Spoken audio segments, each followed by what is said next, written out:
Bom dia a todos, graças e paz. Tudo bem, meus amados? Deixa eu ajeitar aqui um pouquinho.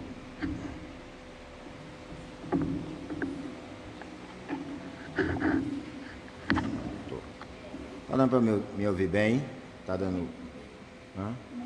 Muito bem. Acho que eu nem precisava de microfone, né? Só essa vozinha. Tá ok? Obrigado, Yuri. Irmãos, ontem pedi licença ao pastor para nós sairmos um pouco da sequência da revista, não do tema, porque o que eu vou tratar hoje está ligado a uma lição anterior. Na verdade, ela poderia entrar até como complemento. Então, a gente não vai fazer hoje a lição 9. Eu queria compartilhar com os irmãos um pouco do que eu aprendi ontem, lendo esse livro. Já tinha lido alguns séculos atrás, né? Algum tempo atrás. E queria compartilhar mais uma vez a respeito desse tema tão distorcido nos nossos dias, que é a adoração. Adoração genuína, adoração verdadeira, adoração segundo os preceitos de Deus, segundo o favor do nosso próprio Deus, segundo as suas diretrizes, ok? Então eu queria convidá-lo nessa manhã a abrir a sua Bíblia ainda no Evangelho de João, voltando um pouco lá no capítulo 4, no início do Evangelho, onde Jesus tem um encontro, verso 24, com aquela mulher samaritana ali no poço.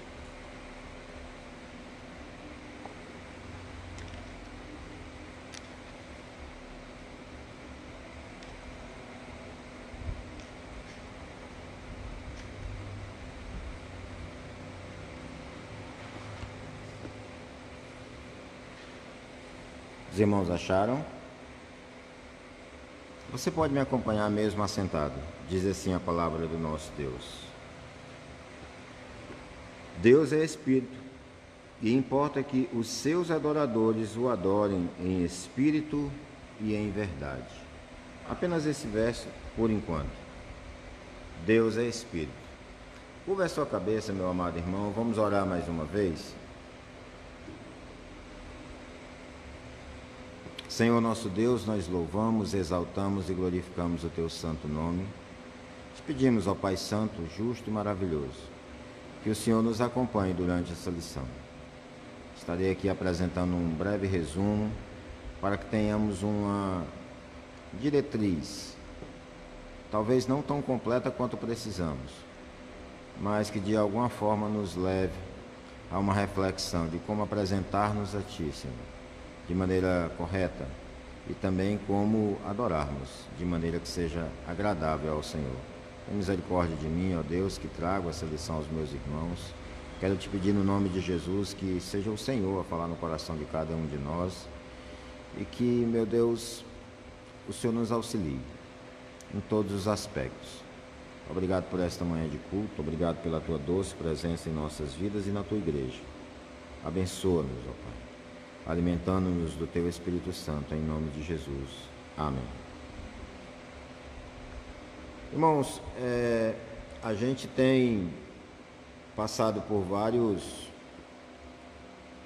depois do advento da internet, a gente tem visto, né? Nós temos visto com mais, digamos assim, com mais clareza ou com mais frequência, tudo aquilo que em algum momento a gente pode chamar de adoração. Pergunto para vocês, adoração seria um tema relevante? Jesus tem um diálogo com essa mulher, aqui a partir do verso 19, aliás, antes na verdade, né?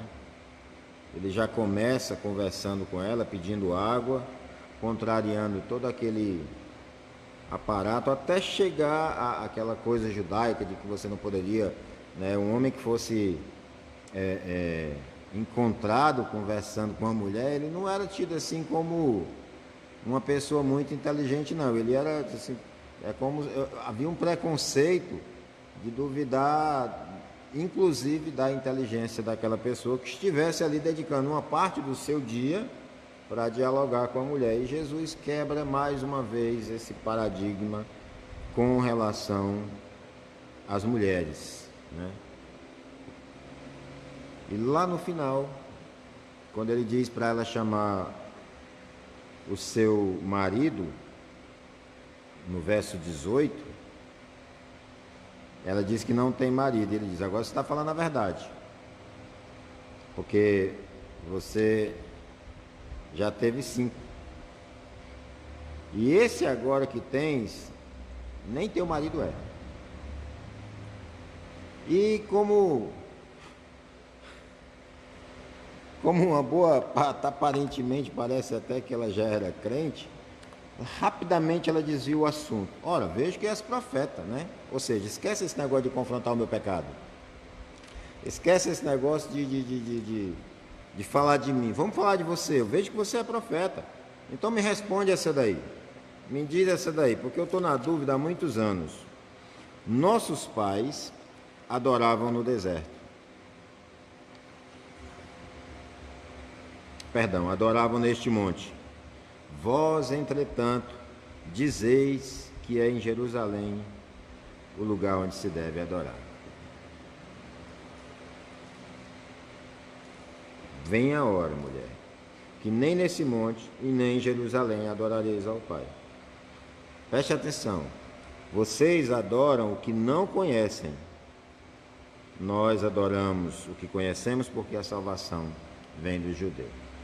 Então esse diálogo leva a uma clareza muito simples, que remete do Evangelho até os nossos dias. O Pai procura adoradores. Deus é Espírito. O que importa para esse Deus de Espírito é que os seus adoradores o adorem de maneira espiritual e verdadeira. E aí eu queria, como já disse, pedir ajuda a Riley nos pontos que ele levantou nesse pequeno livro, e eu espero poder completar isso hoje. Tanto que eu não quero me aprofundar totalmente. Aliás, eu não posso, porque senão a gente teria que partir aqui por pelo menos 5 lições. Mas eu queria começar por alguns princípios norteadores da nossa adoração. E o primeiro é: a verdadeira adoração pública deve ser direcionada ao objeto, ou melhor dizendo, à pessoa correta. Será que nós estamos adorando a pessoa correta? Diz assim: ao Senhor teu Deus, lá em Deuteronômio 6,13, ao Senhor teu Deus adorarás e só a Ele darás culto. É o mesmo que está em Mateus 4,10. Toda adoração e oração dirigida a santos anjos e qualquer pessoa ou objeto, seja ele gesso, pau ou madeira, ela é inútil. Ela é, além de inútil, ela também pode ser tranquilamente rejeitada pelo nosso Deus. A palavra mais correta mesmo é inutilidade. Do que adianta, qual a diferença de orar para um banco desse e um objeto feito por mãos humanas? Nenhuma. A idolatria, meus irmãos, ele sempre está ali permeando o coração do homem. Paulo alerta os seus, digamos assim, discípulos, lá em Corinto, aqueles que ele discipulou, que o ídolo em si não é nada. Por outro lado, tanto Paulo como nós sabemos que ele pode ser não é nada, mas ele é um objeto que desvia a adoração do verdadeiro Deus. Ele afasta o adorador daquele que realmente deve ser adorado. E, meu irmão, não adorar a Deus é um pecado muito grande. É um pecado que vai afastá-lo. Prestar adoração incorreta tanto em termos de a pessoa, como também ao modo, pode ser deveras muito devastador para aquele adorador. Deus não somente proíbe de adorar, mas também de nos prostrar diante de qualquer coisa que não seja Deus. Alguém diria que o coração do homem é uma fábrica de ídolos. Uma fábrica de ídolos. A coisa mais fácil para o coração humano é produzir um ídolo. Às vezes a partir até daquilo que Deus colocou na sua vida como uma bênção. Mas Deus não divide a sua glória. E nem a sua adoração. Em segundo lugar, a verdadeira adoração pública tem de ser dirigida pela mediação de Cristo. Ele diz assim: eu sou o caminho, a verdade e a vida. Ninguém vem ao Pai senão por mim. Isso é o próprio Jesus dizendo: ninguém vem ao Pai, já lá em João 14,6, senão através de mim.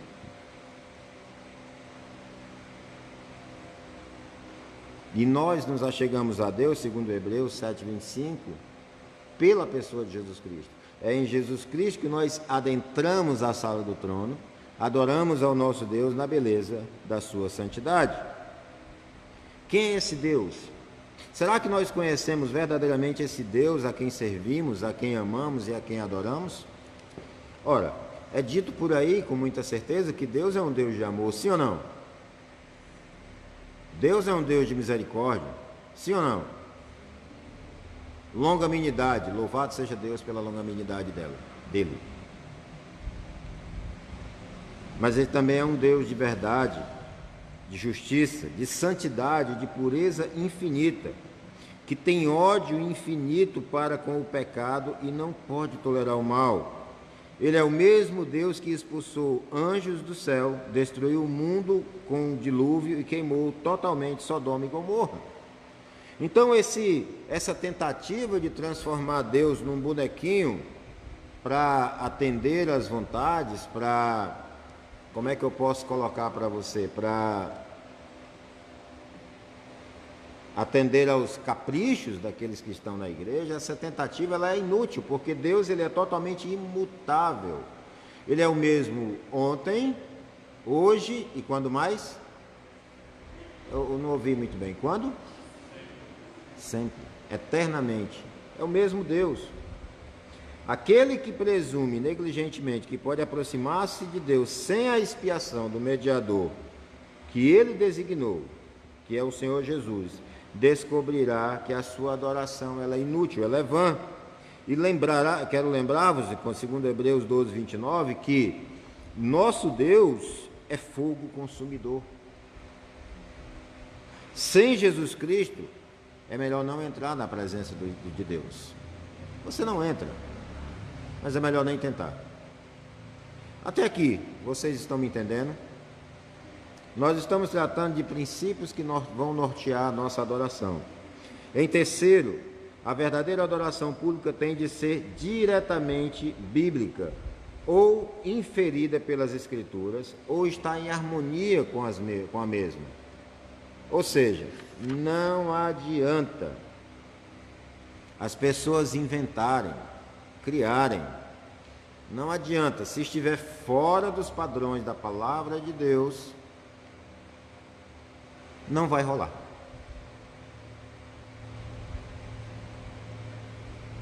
Lá em Mateus, no capítulo 5, verso 15, verso 19, Mateus 15, 9. Amém, irmão? Em vão me adoram, ensinando o quê? De quem são as doutrinas? De homens. Então, meu irmão, existe muitas vezes uma ausência de uma direção bíblica na adoração que muitos prestam a Deus. É tão relevante falar disso, e tão necessário quanto falar de santidade, quanto falar de pecado, como falar dos atributos de Deus. Que me parece que a igreja não está muito preocupada se ele tem algum atributo e se ela está ensinando isso aos seus discípulos. E muitas vezes nós nos remetemos à mesma coisa que Jesus disse para essa mulher. No verso 22, vós adorais o que não conheceis. A mesma coisa. Só, meu irmão, que hoje nós temos a revelação das Sagradas Escrituras com muito mais clareza no Novo Testamento, com muito mais precisão. Aquilo que era sombra no Antigo Testamento se tornou claro hoje, visível.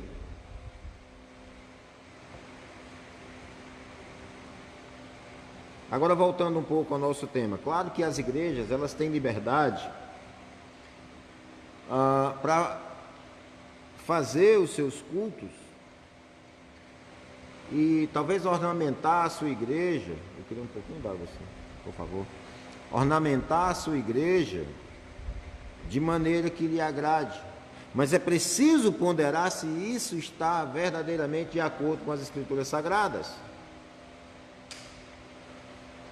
Porque imagina, meu irmão, que você ou alguém está fazendo ou prestando um culto de maneira daquilo que está no seu coração, daquilo que são doutrinas criadas pelo coração pecador. E a gente tem visto muitos relatos.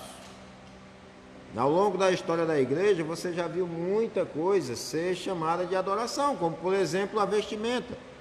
É óbvio. Obrigado, irmão.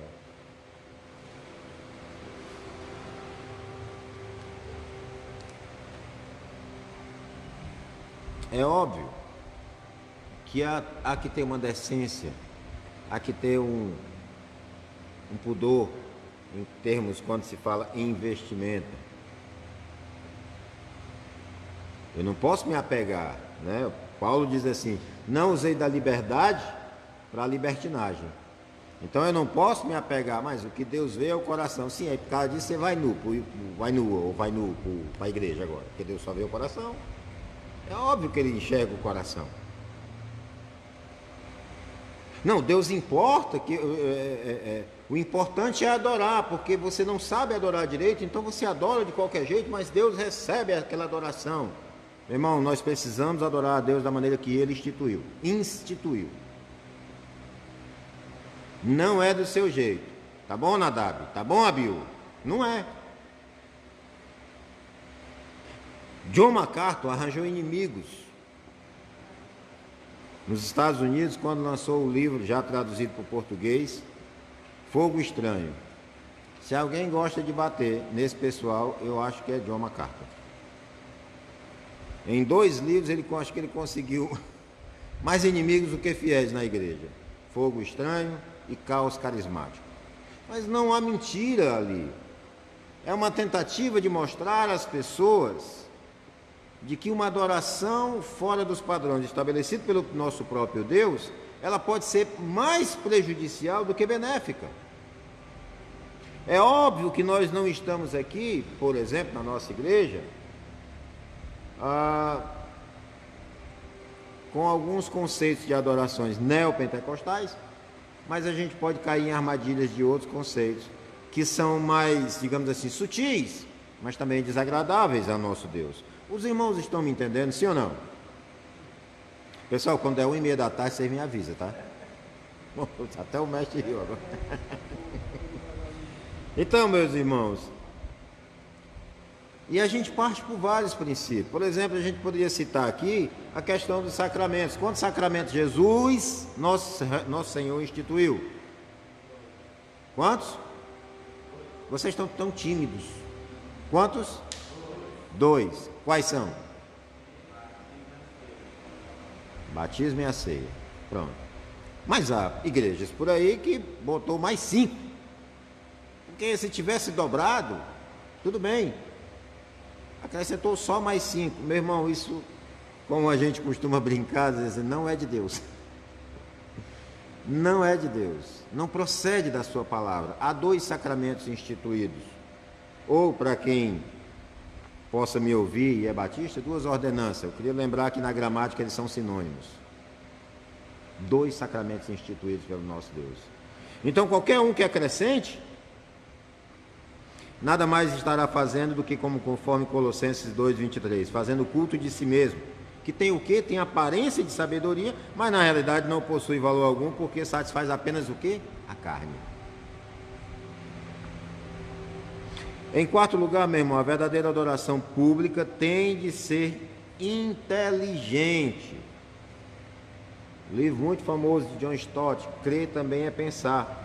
Nós não somos o povo alienado da Bíblia. Há quem diga, ou há quem já tenha dito isso com muito mais veemência do que se diz hoje. Nós não somos. Nós somos um povo inteligente. Deus nos criou com sabedoria, com inteligência. A queda corrompeu as nossas decisões. A queda, ela trouxe maldição, mas nós não perdemos a nossa inteligência. O ser humano é um ser pensante. Deus não nos criou como robôs.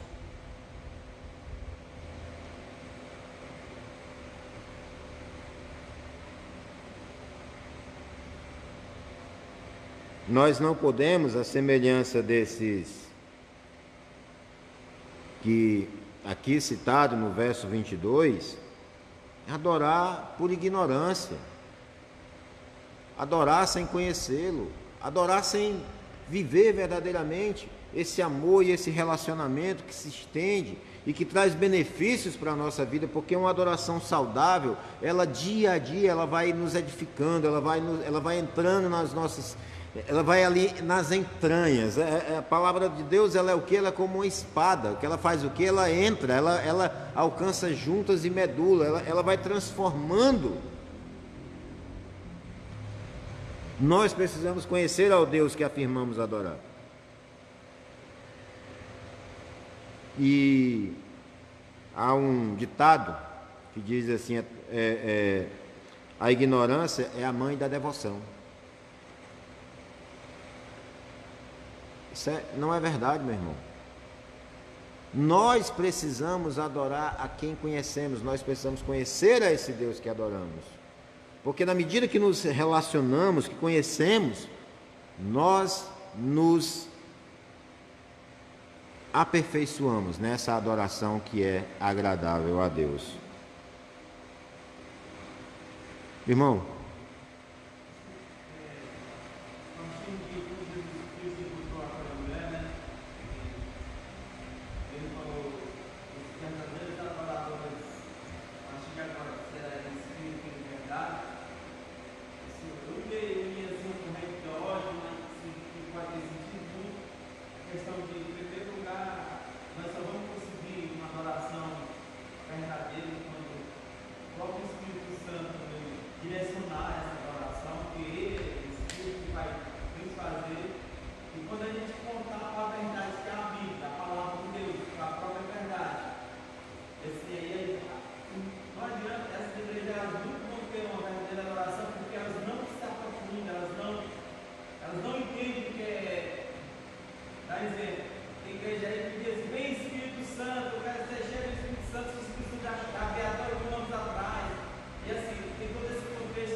com fogo.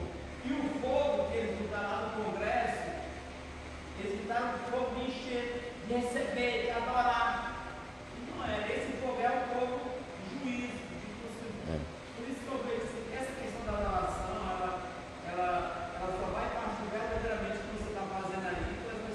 a entender o princípio, né, que é conhecer, adorar verdadeiramente através da palavra de Deus, através da oração do Espírito Santo de Deus. Nós, não deu para quem está na internet aí escutar, mas assim, o que nós lemos aqui é que Deus é fogo consumidor.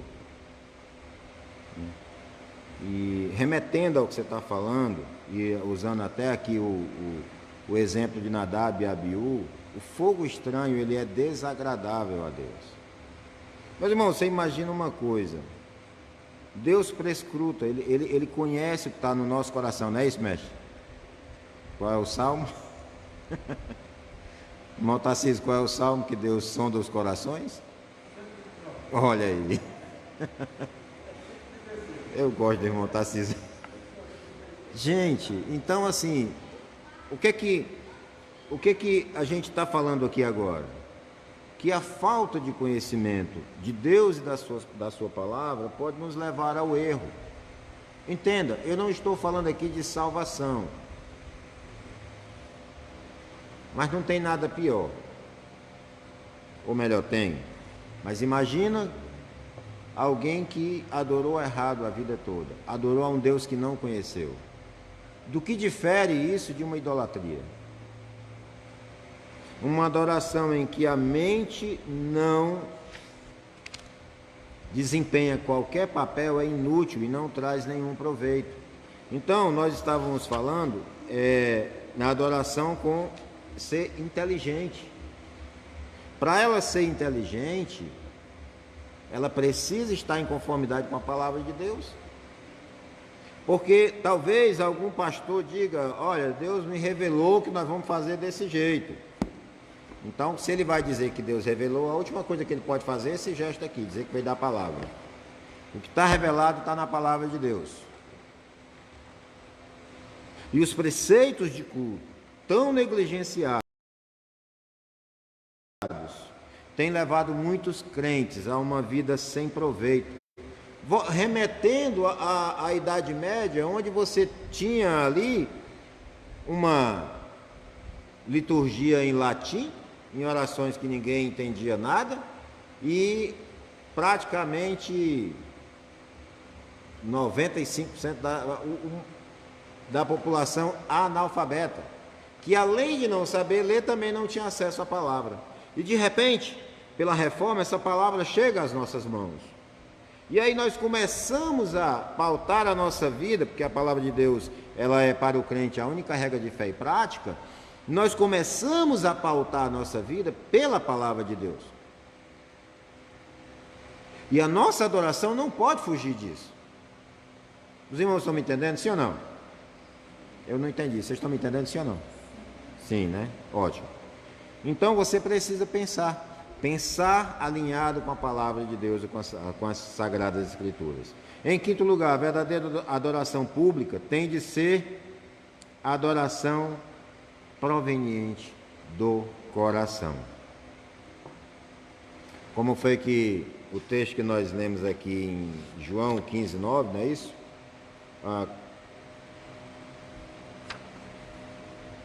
Esse povo honra, me falhou aqui o verso, né? Acho que 14, não deu para ouvir, Leidiane.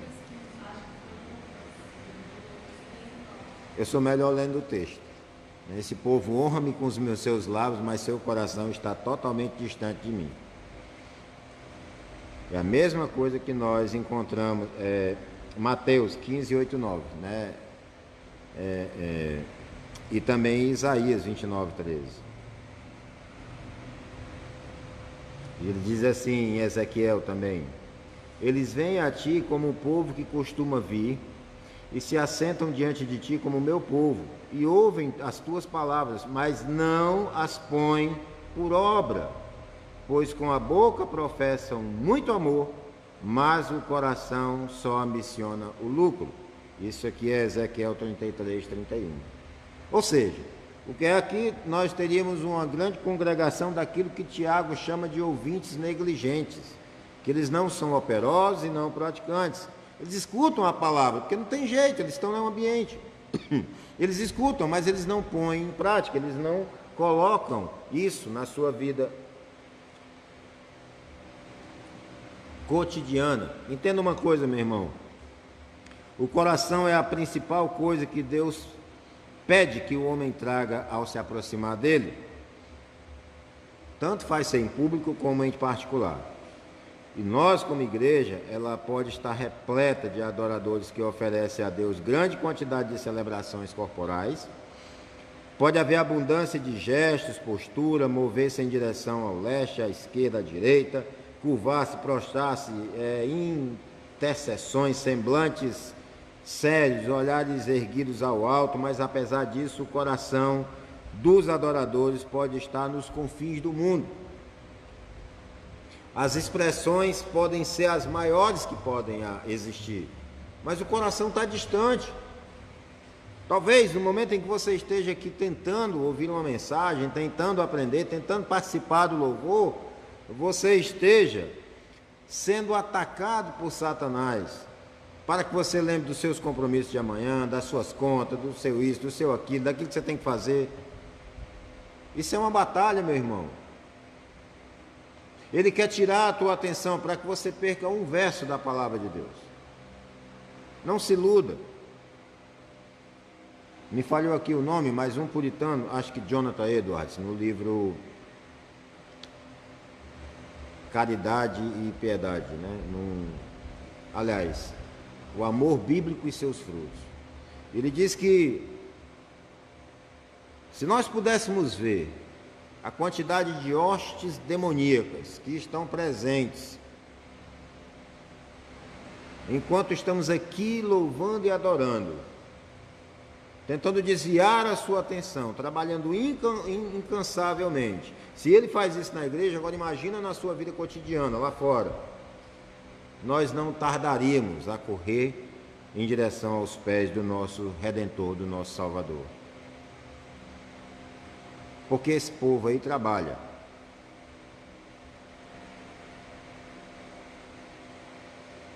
O chamado para vigiar e orar, ele é constante. E durante esse momento em que nos reunimos para a adoração, ele precisa continuar acontecendo. Às vezes o nosso coração está muito distante, ligado nas coisas desse mundo, visando lucro. Mas você precisa estar aqui na completude. Adorar o Senhor em espírito. Adorar esse Deus espiritual com sinceridade de coração.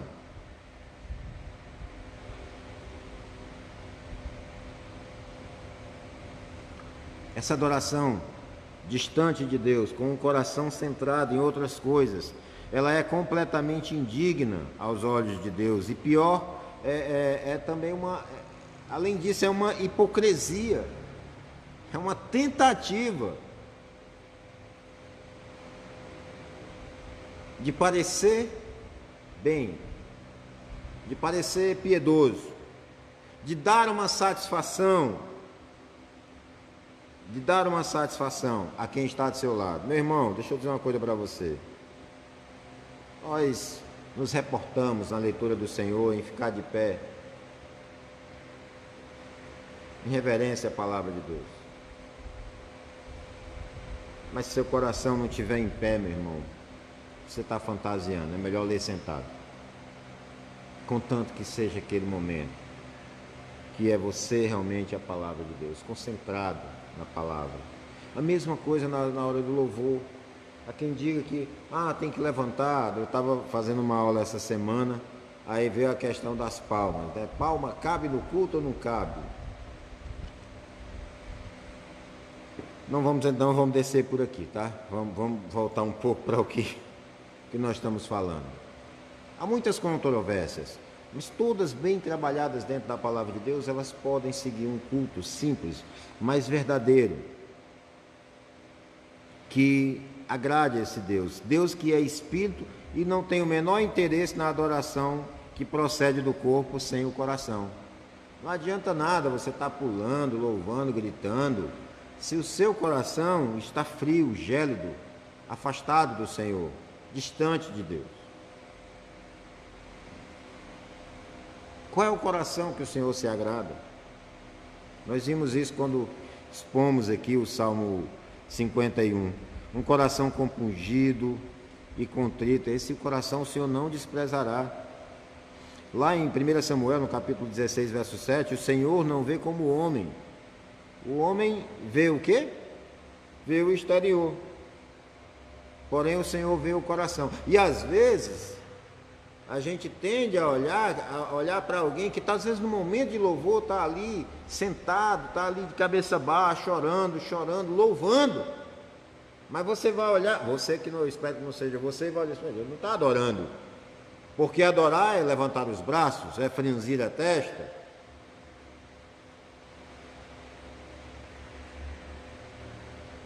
Quem és tu que julgas o servo alheio? Então Deus realmente vê o coração, Ele vê a sinceridade, tanto pública, isso é muito importante, mas também privada.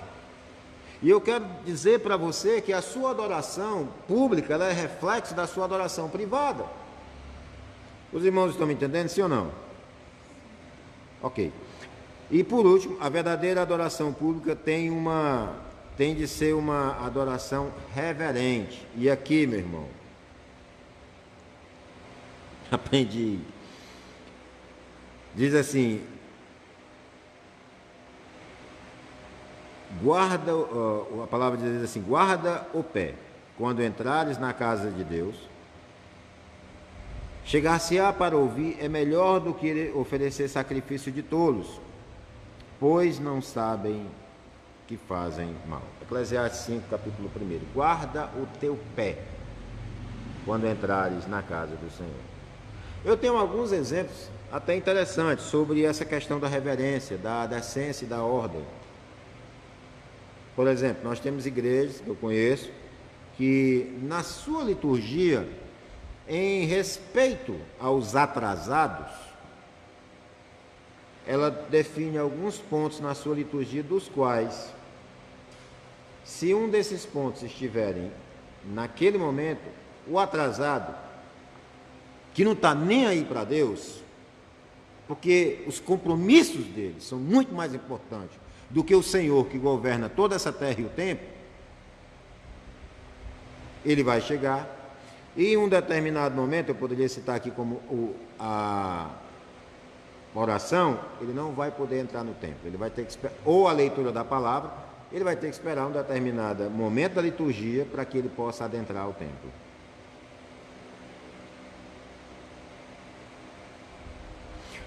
Não useis da liberdade que vocês têm para a libertinagem, para fazer de qualquer jeito. Aí eu tenho um amigo que já não está no Brasil há um bom tempo, e eu não sei se ele volta, só o vejo via Facebook, que é o pastor Diego de Carlos, né, que foi pastor na igreja Congregacional e Boa Viagem, e eu aprendi uma com ele que eu uso até hoje. São os dois demônios que atacam o crente na hora do culto. É o demônio do xixi e o da sequidão total. Porque tem gente, irmão, que só tem sede na hora da palavra.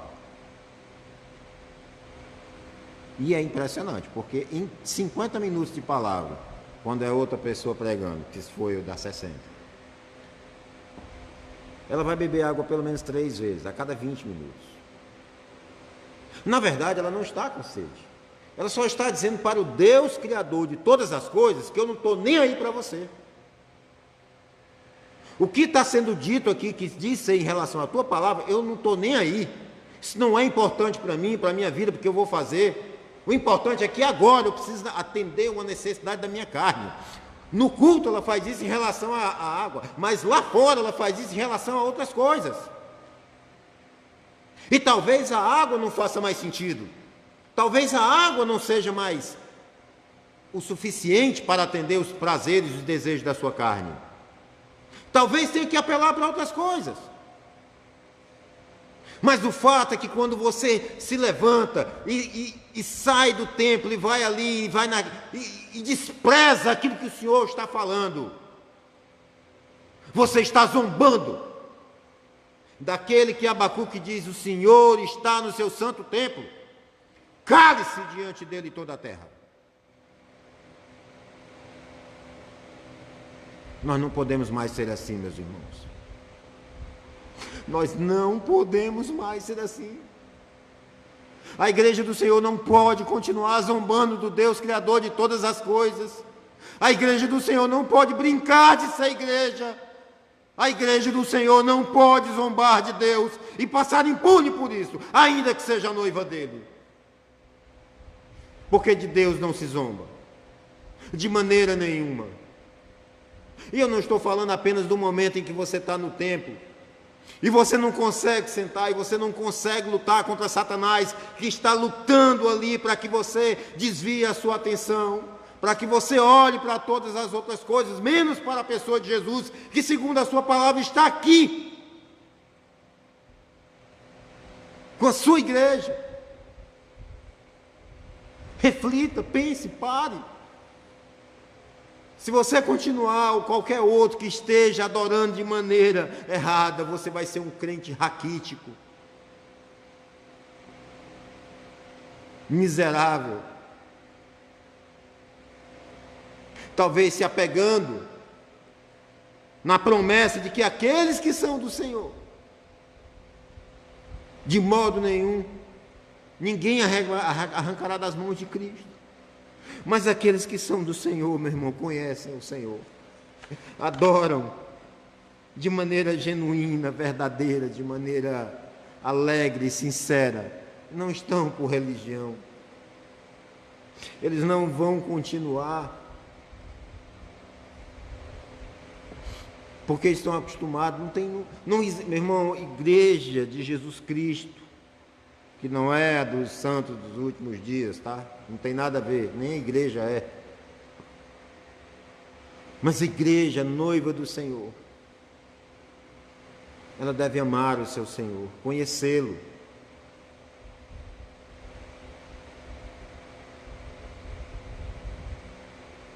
Você precisa conhecer aquele que tem você como parte da sua noiva.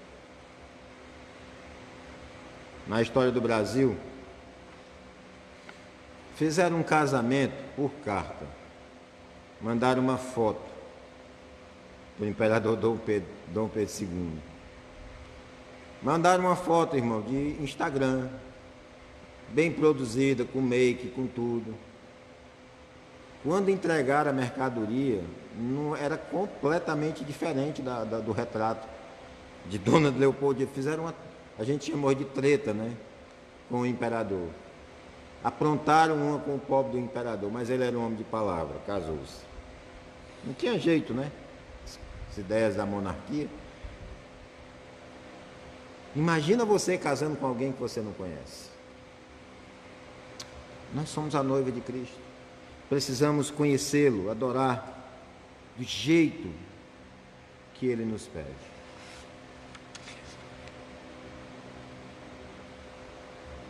Meus irmãos, o Senhor tem zelo pelo seu templo.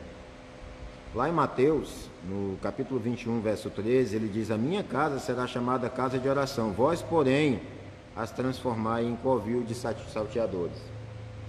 Há pouco tempo, não faz pouco tempo, faz muito tempo, rolou uma charge, uma foto daquilo que eles imaginam ser Jesus, com um chicote, e na frente do chicote vinham alguns pastores brasileiros. Que é que eu posso chamar de pastor, né? Nada mais atual. O que ele diz? A minha casa será chamada casa de oração. É para isso que nós estamos aqui, para orar. Tem gente que vem para a igreja para cochichar, incomodar, bocejar, dormir, mas não para orar. Meu irmão, se você sentir sono na hora do culto, saiba de uma coisa. Segundo um pastor também que eu amo muito, pastor Miguel, é Satanás, com certeza. Pastor Miguel, no pouco tempo que temos de convivência pessoal, nós nos falamos muito mais. Aliás, nós estamos até falando pouco, né? Graças a Deus, as ocupações lá têm sido bastante relevantes. Eu louvo ao Senhor por todo o crescimento da igreja. E ele tem trabalhado muito. Mas ele diz que um dos maiores desafios à vida do crente é orar. Eu, particularmente, irmão, eu desconheço outra coisa que cure insônia. Desconheço. Eu estou ironizando, tá? Estou fazendo... Porque, meu irmão, quando você tira para orar, a coisa mais difícil hoje é você dar atenção a Deus. Há quem diga assim, nós não precisamos de templo, porque nós somos a igreja, mas você é uma igreja abandonada, hein, irmão? O Senhor está conosco em todos os lugares que estamos, sondando os nossos corações e as nossas intenções. Salmo 87, 89, verso 7 diz: Deus é sobremodo tremendo na Assembleia dos Santos, temível sobre todos os que o rodeiam. Eu pergunto para você, será que nós tememos a Deus?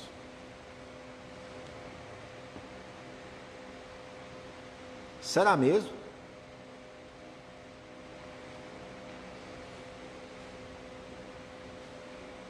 Meu irmão, se vale a pena participar da adoração pública, também vale a pena que o façamos com zelo, com atenção. Ele está no céu, Deus está no céu, e nós estamos na terra. Não sejamos imoderados e precipitados.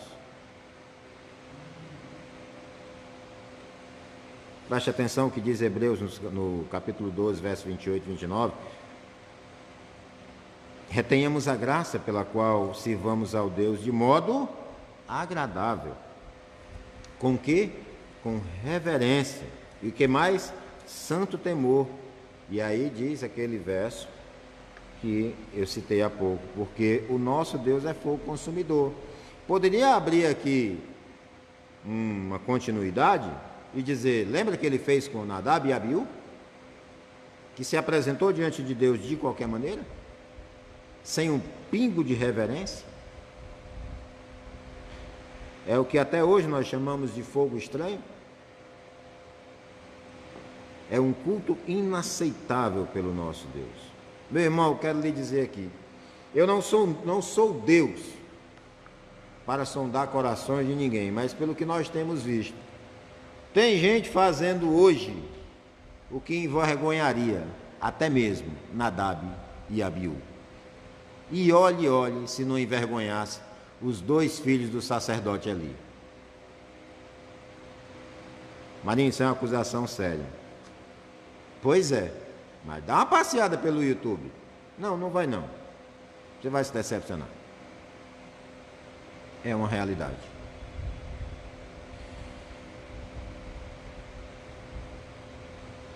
Eu espero que você pense sobre esses princípios.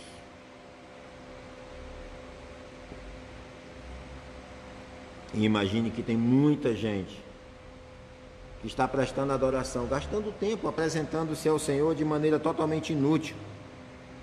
Uma adoração sem as Escrituras, sem Cristo, sem o Espírito Santo, sem conhecimento, sem oração e sem o menor benefício para os adoradores.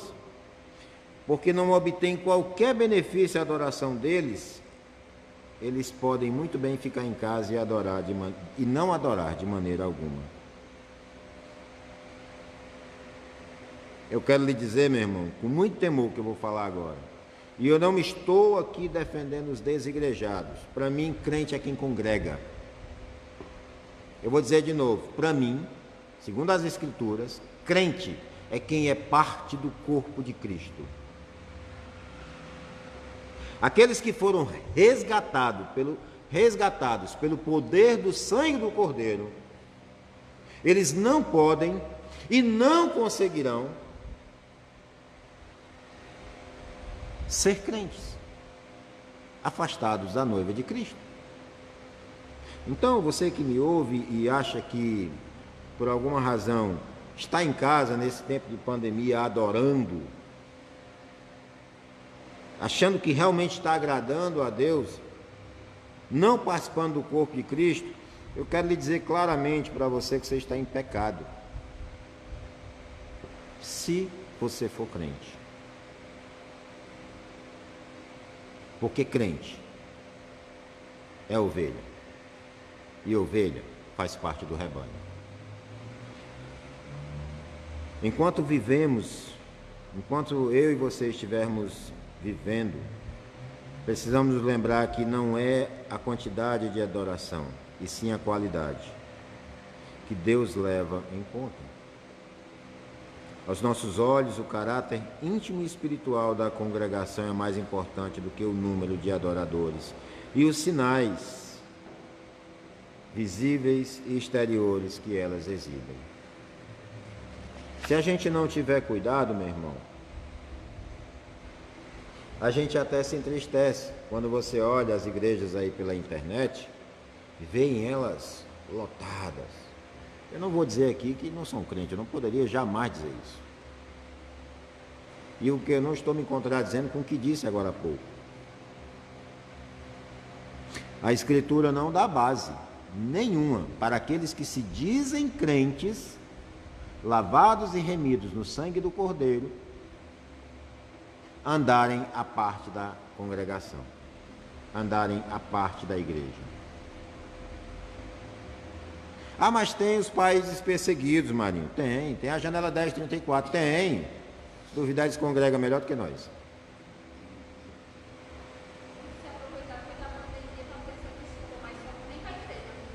Pois é, né? Aí poderia ser um acréscimo, apesar de que nós não podemos acrescentar nada da palavra de Deus, mas poderia muito bem ser uma justificativa, lá em Mateus 7, 22 e 23, mas Senhor, não fui para a igreja porque estava na pandemia, era muito perigoso, eu poderia morrer. Pois é, mas você foi chamado, foi para morrer mesmo. Morrer. E aí a Silvândia falou uma coisa muito importante. A gente está falando do temor de se apresentar diante de Deus, as pessoas têm um temor grande desse vírus. É óbvio que eu não estou dizendo aqui que você seja negligente e não considere ter os devidos cuidados, porque você não pode tentar o Senhor, seu Deus. Amém? Assim, eu sou crente, eu não pego esse vírus. Pega assim e morre. E eu espero que se morrer, morra no Senhor. Tem que se cuidar. Mas teme um vírus, mas não teme a Deus.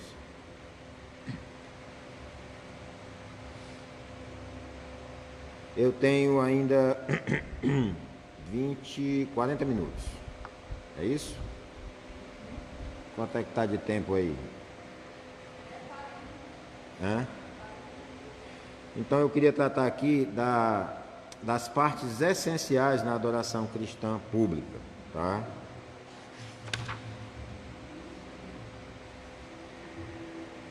Que é a nossa segunda parte.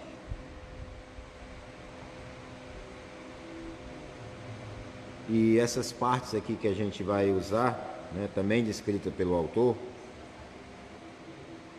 meus irmãos, eu queria deixar claro que eu estou usando totalmente a base daquilo que Riley escreveu e trazendo para o nosso cotidiano, para o nosso contexto, que não mudou muita coisa, tá? Talvez até piorou. E ele diz que onde estão ausentes esses termos que a gente vai usar agora,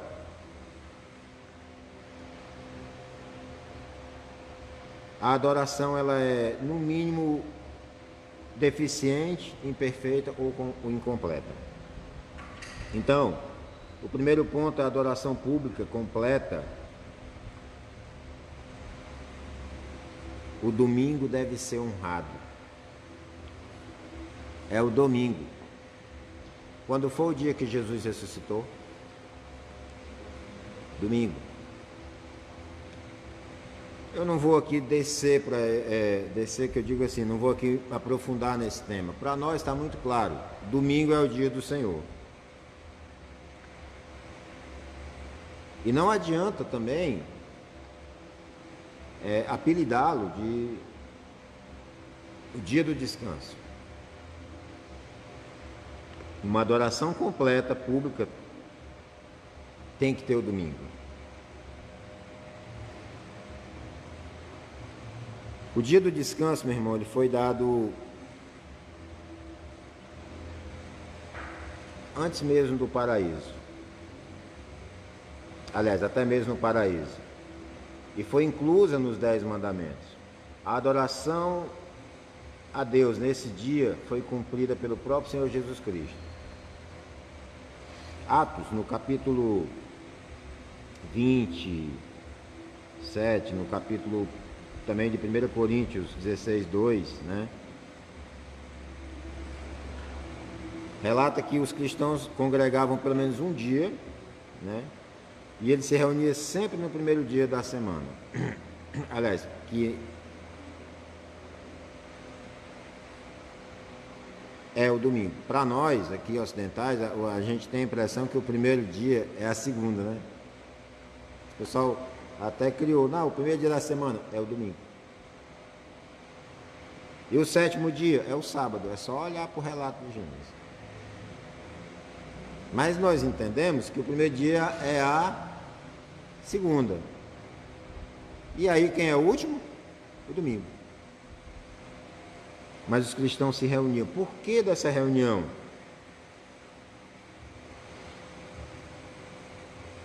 A mudança do sábado para o domingo. A ressurreição de Cristo, a ceia do Senhor e a descida do Espírito Santo, a instituição do domingo como dia do Senhor. Agora, claro, tem muita gente que tem o costume de se reunir no sábado e acaba se tornando cristão professo, porque essas pessoas costumam valorizar muito mais o sábado do que aquele que é senhor do sábado. Vocês estão me entendendo? Os melhores e os mais santos cristãos piedosos têm incutido nos outros, com bastante ênfase, o valor da adoração no domingo, e é dado testemunho quanto ao proveito dessa adoração. O primeiro dia da semana nós nos reunimos. Então, uma adoração completa, ela tem que ter Eu acabei de falar o nome do dia agora. O domingo, dia do Senhor. Uma adoração completa, ela tem que ter Vocês não estou ouvindo vocês. Se valesse nota, todo mundo 0, viu? Só pelo silêncio da sala. Você tem que ter isso muito convicto, meu irmão. E eu não quero me aprofundar nesse tema aqui, porque ele é coisa para a gente conversar 2 dias. Mas para nós cristãos, o dia do Senhor é o domingo. Na adoração completa, ela deve ter no mínimo um ministro do Evangelho. Pois é, irmãos. Um ministro do Evangelho. Então, nós precisamos orar para que o Senhor mande trabalhadores. Porque há igrejas no nosso presbitério que elas não têm um ministro do Evangelho. No nosso sínodo também. Não por culpa dos pastores que estão na liderança. Os trabalhadores é que são poucos, e parece que diminuíram, né? Nós temos que orar para que o Senhor providencie, porque querendo ou não, essas igrejas, elas está faltando alguma coisa na adoração pública.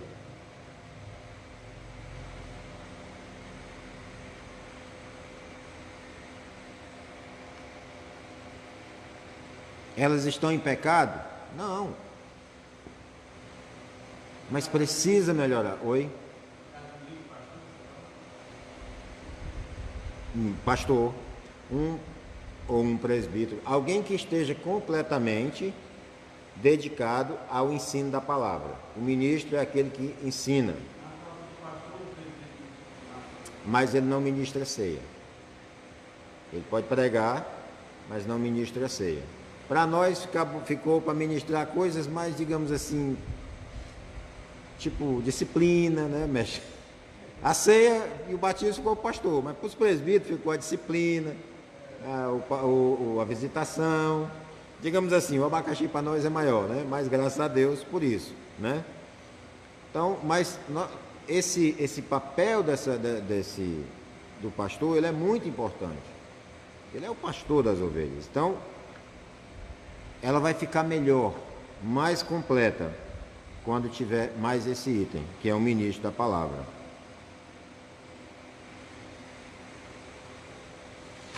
Continuando. A adoração pública completa deve haver a pregação da palavra de Deus. Meu irmão, não há relato de igreja no Novo Testamento em que a pregação e o ensino oral não ocupam um espaço proeminente, de excelência. Não tem como. E, infelizmente, a gente tem visto a mudança nos cultos. Os cultos tomaram a direção de show.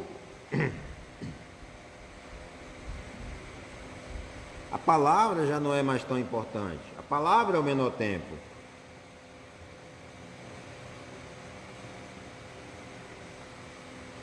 Nenhuma igreja vai crescer. Ela pode até inchar, mas crescer mesmo ela não vai sem o ensino completo, fiel da palavra de Deus. Ah, mas eu conheço uma congregação ali que ela nem tem essa pregação toda e é lotada. E daí? Você é o Espírito Santo? Porque enquanto a carne estiver sendo agradada, ela vai estar. Eu não estou falando aqui contra nenhuma igreja, não estou aqui dizendo que uma igreja... Veja bem, eu não estou aqui, isso teve numa lição que a gente viu, nem posso afirmar que uma igreja grande é infiel e nem que uma igreja pequena é fiel. O Espírito Santo pode. Agora, na convivência, a gente vai vendo. É melhor falar do nosso terreiro do que dos outros. Mas o que eu estou dizendo para você é que igrejas que negligenciam a pregação da palavra de Deus, com fidelidade às Escrituras, elas podem até ter muita gente, mas são crentes raquíticos, enfraquecidos, doentes. Crentes que no menor sinal de tentação eles caem logo, eles nem se esforçam para não cair, ele cai logo. Quando a gente fala de tentação, a mente do crente, ela vai para dois caminhos: ou dinheiro ou sexo oposto. Ou, e agora, lamentavelmente, talvez até o mesmo sexo. Mas o diabo não para de trabalhar, meus irmãos, como eu já falei. E em termos de tentação, ele vai tentar de todo jeito, principalmente na área que você não está vigiando. Não existe área fraca nem área forte. Existe aquela que você deixou de vigiar. Existe aquela de você guardou o estandarte.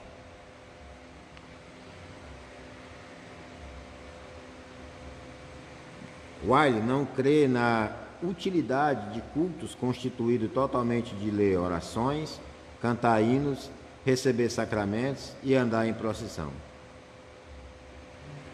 Sem a leitura da palavra, não há crescimento para o cristão, não há um culto completo.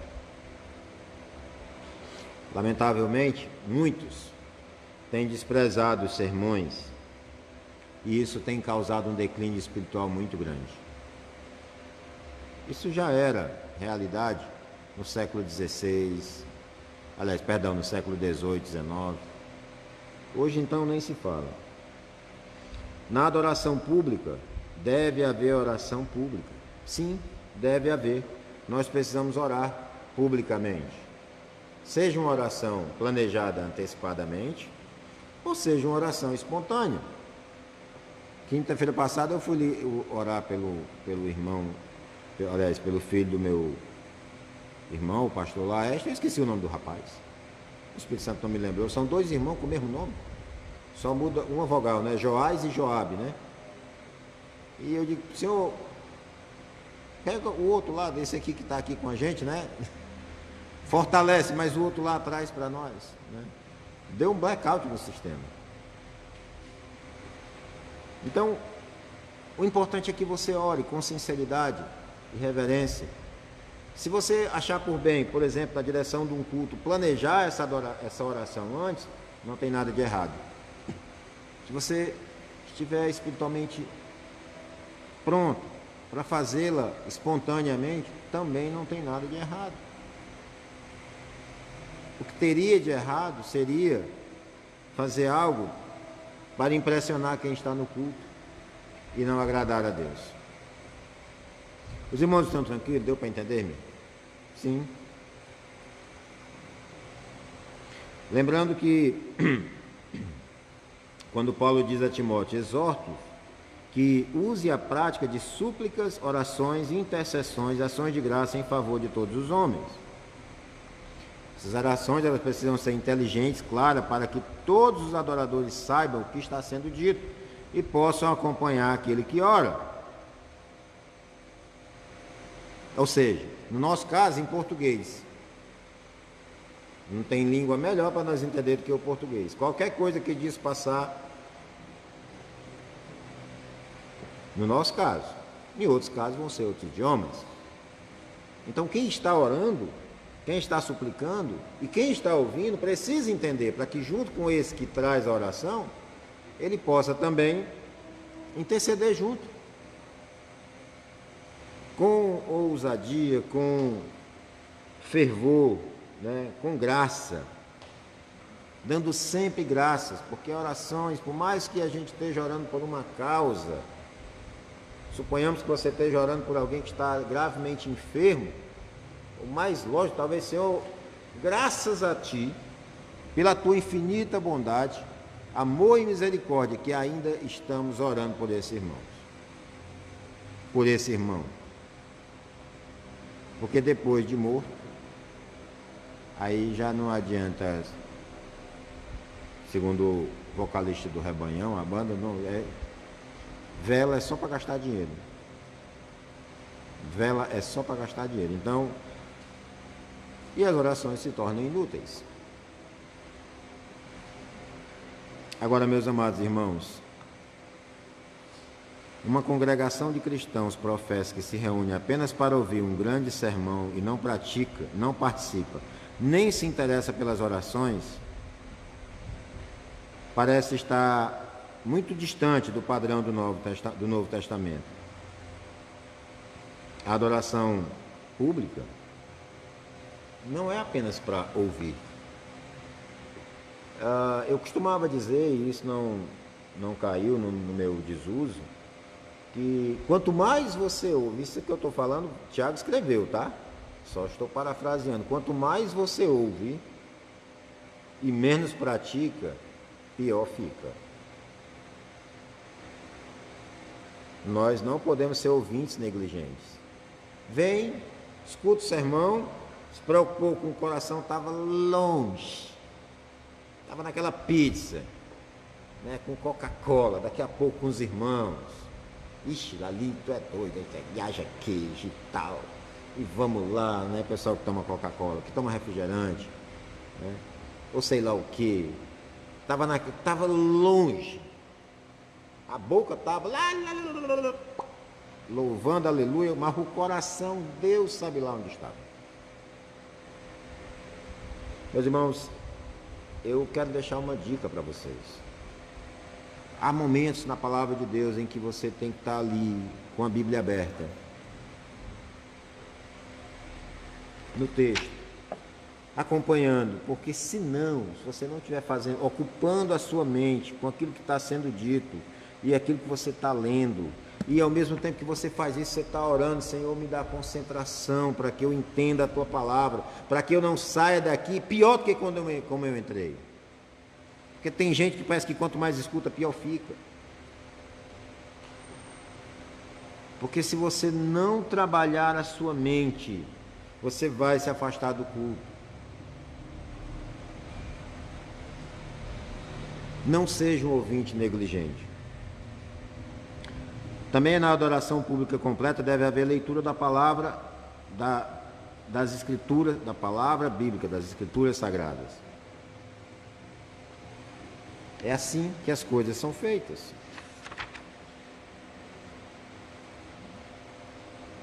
A leitura da palavra, uma leitura participativa.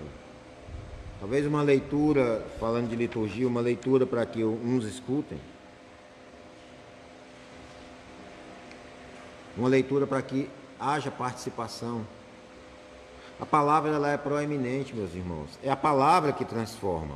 É a palavra que transforma. É a palavra que faz adentrar as verdades sagradas no nosso coração e transformar-nos.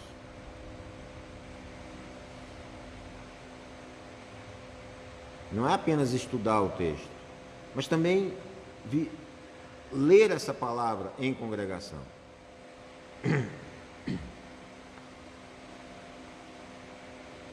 Há igrejas que não têm um momento de leitura da palavra durante a sua liturgia.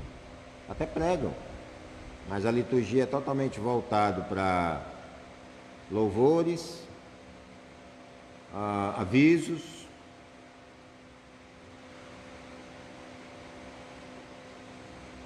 e esquecem da leitura da palavra. Tem muita gente que visita a igreja que não lê a Bíblia em casa. Eu espero que o que eu estou dizendo não se aplique a crentes. E a única oportunidade que ela vai ter de ouvir a palavra é nesse momento em que ele chegou aqui e a palavra de Deus foi lida, ou em qualquer outra igreja. E isso traz aí uma adoração pública completa.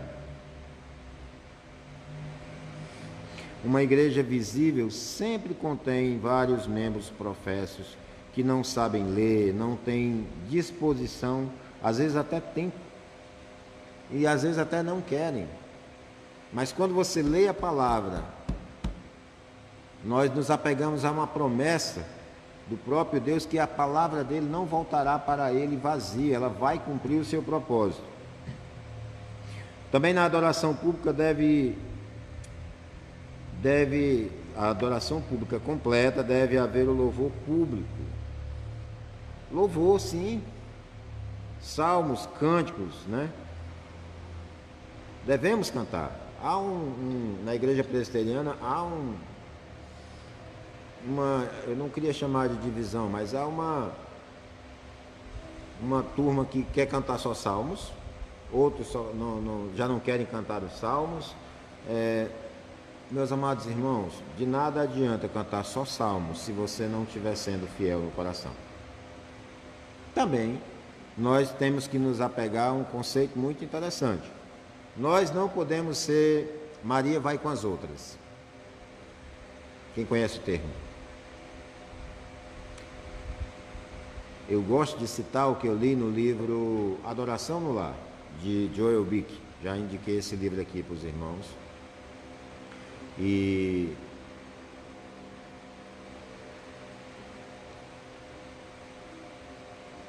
terminou a oração aí, os dois? Joás e Joalho, terminou a oração?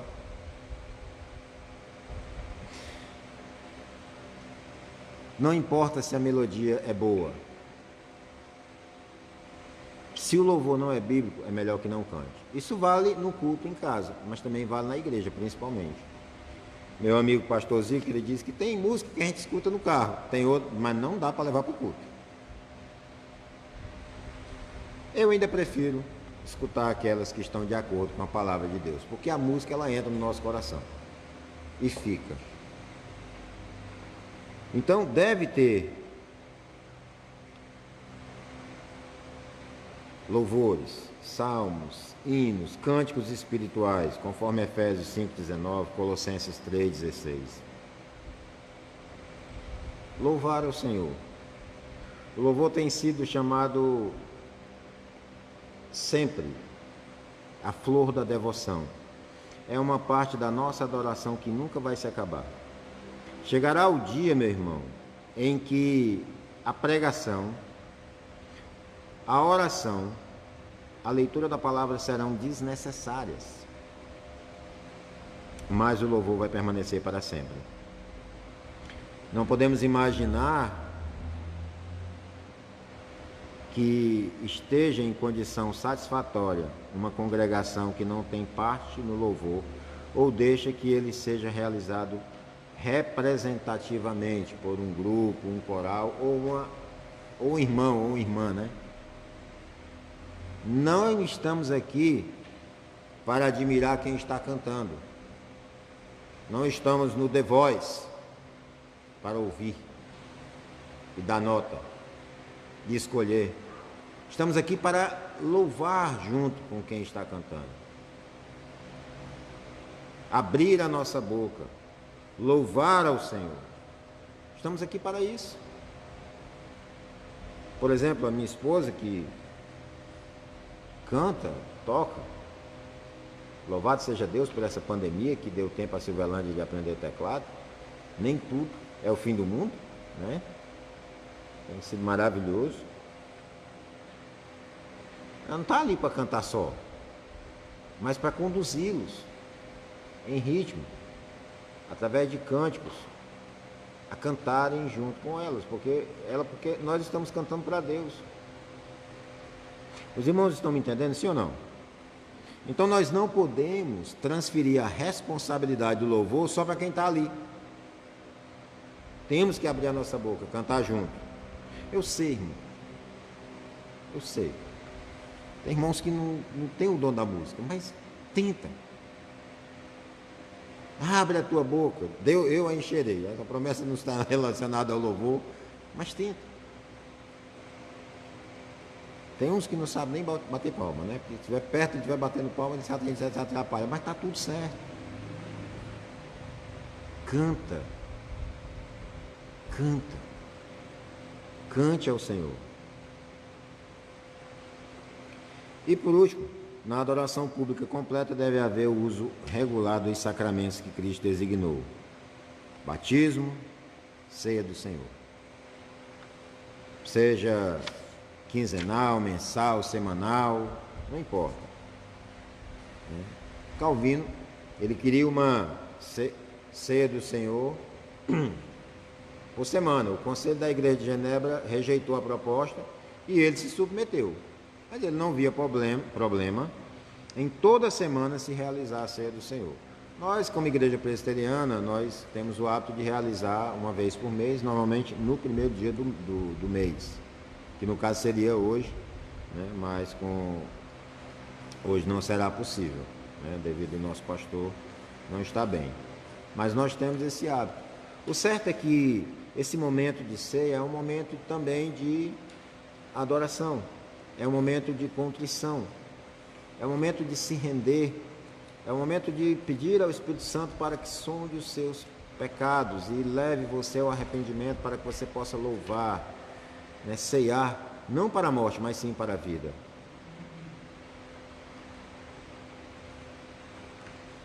Cristo ordenou, como já falamos no início, 2 sacramentos, apenas 2.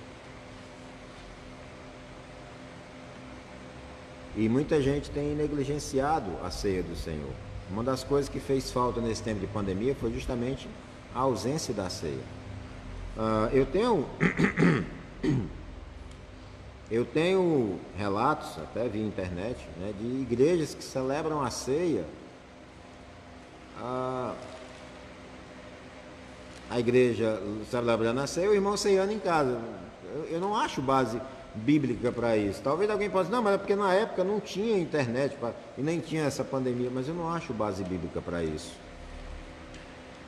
Paulo teria resolvido com muita eficácia, se pudesse fazer dessa forma, ele ao invés de criticar, diz, coma em casa,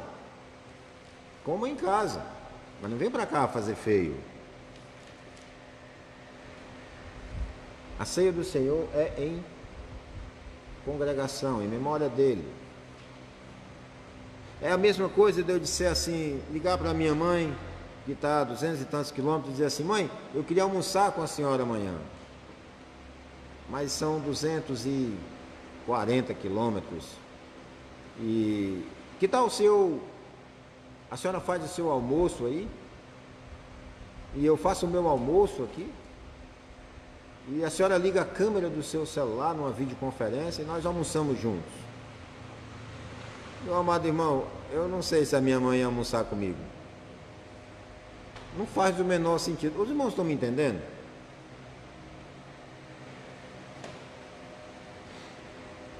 É óbvio que nós estamos falando da ceia, mas não podemos negligenciar o que aconteceu no ano passado. A ceia, ela edifica. A ceia, ela nos revigora. A ceia, ela é realmente onde nos lembramos claramente daquilo que Cristo fez na cruz do Calvário. É claro que há momentos, como houve no ano passado, que há necessidade de 10 minutos, né? Passou? Aqui está marcando 10h49. Ah, tá bom. Então, meu irmão, talvez haja necessidade, mas isso não pode virar doutrina. A ceia é em congregação. Então, meus amados irmãos,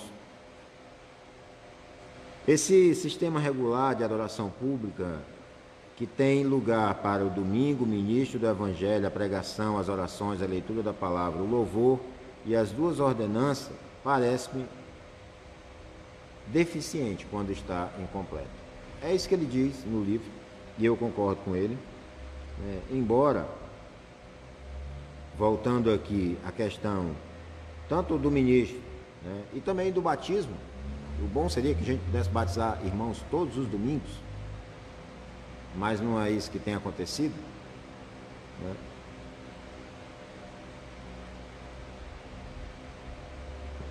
que não depende apenas de um ponto ou de uma organização, depende de outros fatores, mas o bom seria que todos os domingos tivesse pelo menos mais um. Imagina que domingo que vem, ou ainda hoje à noite, você compre essa ideia e diga mais um. Não trazer toda a sua família, mais um. Mais um.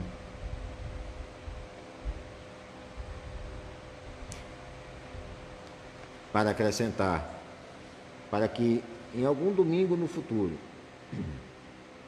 nós possamos acrescentar ao culto mais um batismo. Nós precisamos semear hoje para colher no futuro. Nós ainda tínhamos 2 pontos para tratar, mas nem que eu quisesse, se a gente fosse até 1h, a gente conseguiria. E na minha próxima lição eu vou completar isso, tá? E também essa lição de hoje, que era voltada para o aconselhamento, eu já tinha intenção de deixar ela realmente com o pastor, que quando necessário faz isso com muito mais excelência. Não apenas, para mim seria mais uma, como é que eu posso dizer, uma explanação da ideia do texto, do que algo que foi vivido na prática. No frigir dos ovos, a gente tem mais uma aula a respeito de adoração. Amém? Vamos orar? E eu passo a palavra para você, irmã Ana Lúcia, Senhor nosso Deus, agradecemos a Ti, ó Deus, e esperamos que nesta manhã a Tua palavra tenha adentrado as nossas vidas, encontrado o nosso coração. Ó Deus, onde houver escuridão, ilumina com a Tua palavra. Traz luz, Senhor, para que aprendamos, para que Te conheçamos, ó Deus. Possamos, ó Deus, em nome de Jesus, adorar-Te, ó Deus, pelo Deus que Tu és, com toda reverência, amor, inteligência, sabedoria e também com temor. Nos ajuda a conhecer-Te, ó Deus, para que cresçamos em adoração. Muito obrigado por esse tempo com os meus irmãos, pelo culto aqui. Abençoa essa igreja, nos prepara para logo mais à noite temos um culto também que glorifica o Teu santo nome. É em nome de Jesus que nós Te agradecemos. Amém.